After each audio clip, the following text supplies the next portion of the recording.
I feel like there's a lot to talk about. It's been an interesting week for movies. And Yes. I did not watch your review yet, but I saw your letterbox grade for Joker.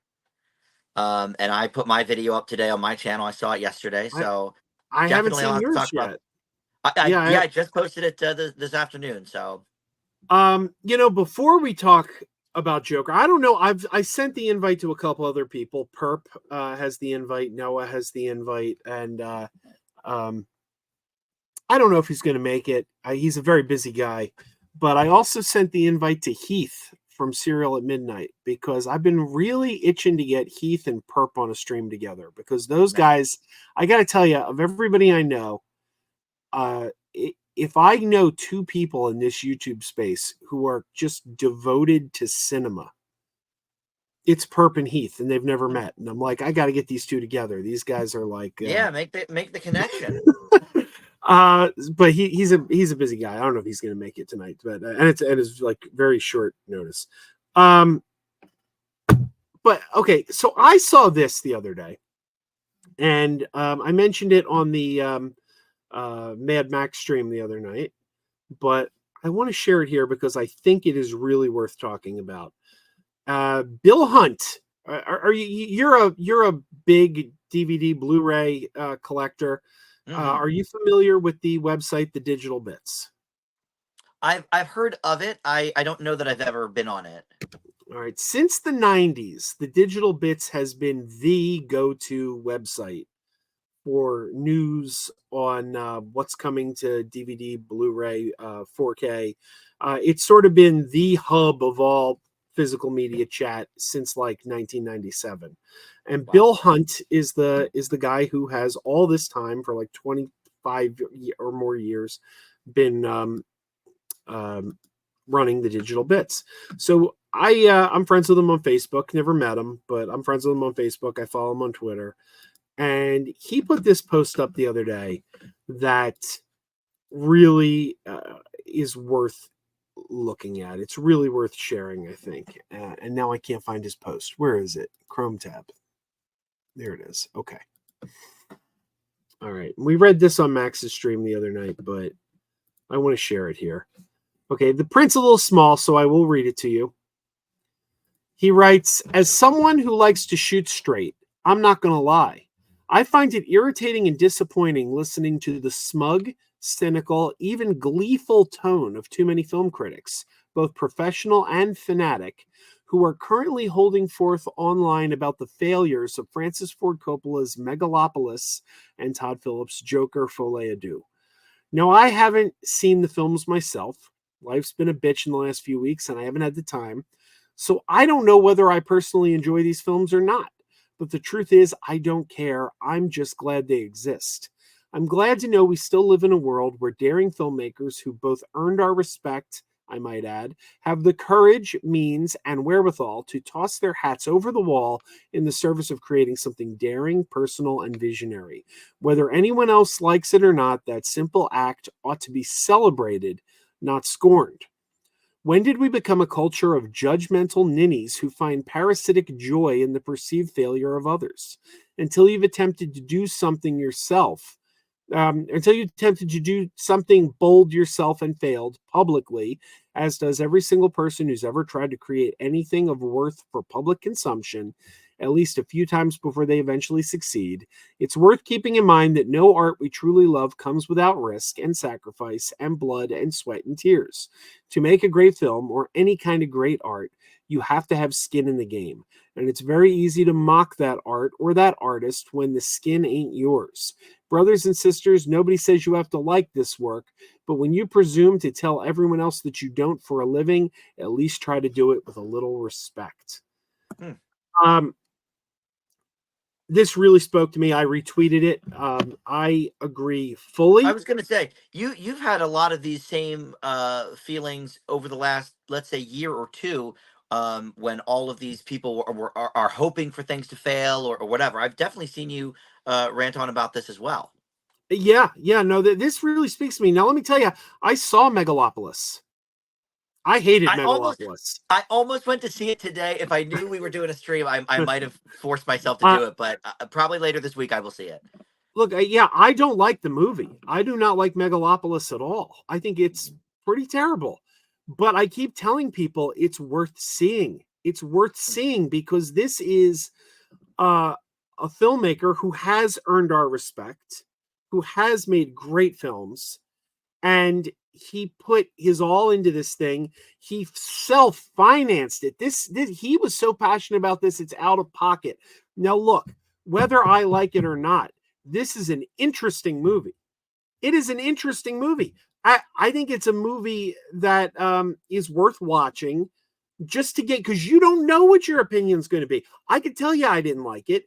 12 other critics could say they didn't like it, and it might connect with you. Um, it's worth checking out and seeing because There's you're not another going to one, know. Joe. There's another one in this mix too. Maybe not quite on the level of as these two films, but Kevin Costner put his own money up for that Yeah, Horizon, which I haven't seen yet. I know it just started airing on one of the streamers, Peacock or Max or Max, something, I but think. I think it's on Max. Okay, Max. so yeah, so I definitely want to get to it. But that was supposed to be like a 4-part saga and all of this, and by Right. all accounts, the first part is pretty decent. But it was almost 3 hours and whatever, so I didn't get to the theater to see it, but. Yeah, that's another one. I mean, he put his own money on the line for this movie, and people were happy to say that, oh, it only made whatever 9 million opening weekend or whatever. Ha ha, what a joke. Da da da da da. But look, maybe it's not a very original movie. I haven't seen it. It's a western, so it's probably got a Well, lot of the same tropes. But look, God bless him for having the wherewithal to have this huge vision. Obviously, he's very hot coming off of Yellowstone, mhm. and following it through, and convincing distributors to put out this movie that maybe people liked. I don't know. It didn't do very well. Well, like I mentioned, I sent the link to Serial at Midnight, Heath at Serial at Midnight. Heath loved Horizon. He was singing that movie's praises. There you go. He And was I know crazy someone about it. else personally that loved it.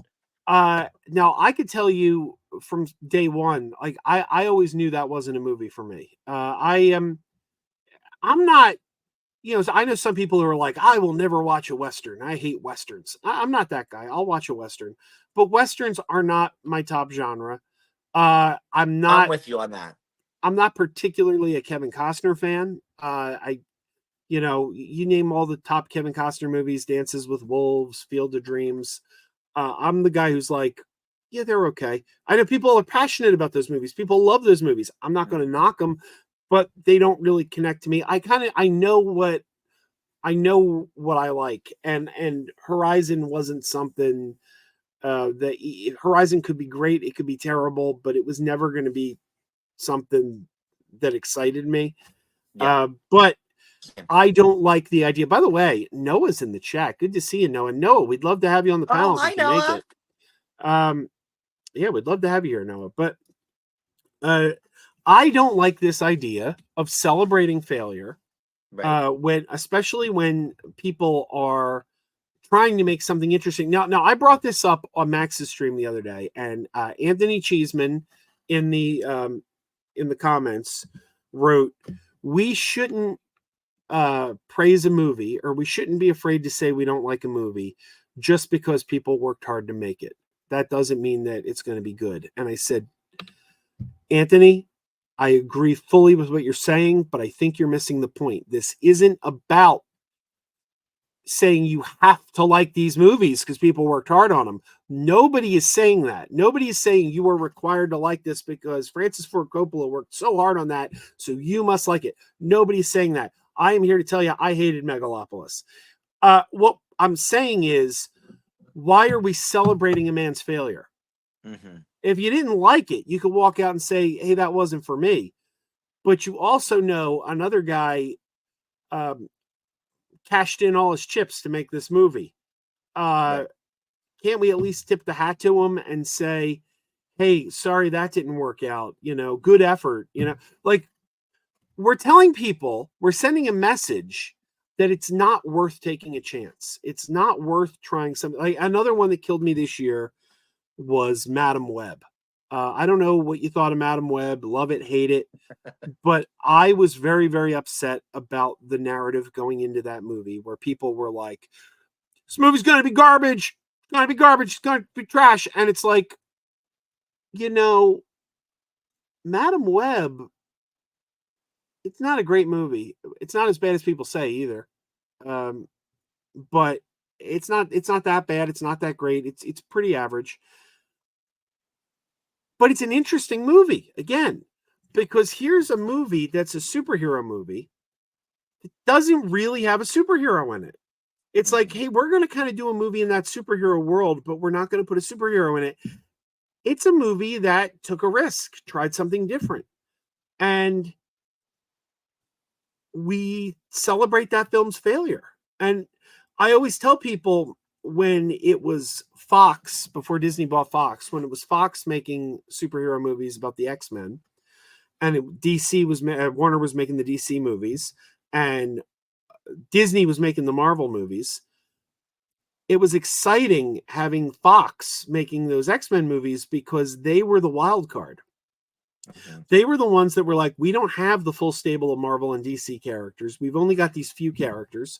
So we're going to take risks. We're going to try some different things. We're going to do some things that DC and Marvel aren't doing because they're risky. We're going to give you an R-rated movie. We're going to make Deadpool rated R. We're going to make Logan rated R. We're going to, it didn't work. Sometimes it works out, sometimes it doesn't. We're going to do the New Mutants. We're going to make New Mutants into a horror film. We're going to try a different genre of superheroes. Um, a lot of big swings. And I think those big swings help the genre. They help move it forward. Like obviously now Disney's making these movies and they gave us an R-rated Deadpool and Wolverine. That wouldn't have happened if Fox hadn't Disney wouldn't have taken that risk on their own. Fox had to blaze the trail there. So when we look at what Sony's doing and root for them to fail, I think that's a horrible mistake. I think that's a terrible mistake. Yeah, Now, look, maybe it, I I I don't agree with your stance on Madam Web. I think it's easily one of the worst movies of the decade. I hated it, but the fact that it was a box office failure, yeah, I wasn't cheering in the streets for that. I think anytime people are getting out and going to the movies is good for the movies. It's good for the oh industry. yeah, So to run down the street chanting, "Oh, this movie bombed. This movie was horrible." Da, da, da, da, da. And Borderlands was another one. Look, I thought Borderlands was okay. I gave it a C. I think it was all right. But everyone seemed to be just. And look, I'm not much of a gamer, so maybe the gamers had more invested in it, whatever. But I thought it was a completely okay movie. Um, but boy, everyone was so happy that that thing tanked hard. And I don't I'm with you. I don't get that conceit. I just any failure at the box office means people are going to be releasing less movies because they're skittish now. And not that Borderlands was an original concept, obviously, but I just the more hit movies there are, the better. I thought Twisters was good, not great, but look, it was a huge smash, and God bless it for existing, because it got people in theaters and it came out the same week as Inside Out 2 or whatever, or yeah, similar weeks. So that was a big boon those few weeks for the industry, and that was awesome. yeah. I always go back to the Nun 2. I hated the Nun movies. I thought the Nun was terrible. I Yeah, thought the they Nun weren't 2 good. was even worse. But people went out to see the Nun 2, and I told someone, I'm like, look, hey, that's a horrible movie, but I'm glad to see people are going to see it, because it's good for the industry. It's Right. good for the theaters. I don't know. I don't like this. I don't like this whole thing with let's celebrate the Well, fair. And everybody some of has to it, be a jerk, Joe. Everybody, well, everybody. It's cool to be cynical. It's cool to be, well, let's laugh at everybody's failures. And well, well, I well, don't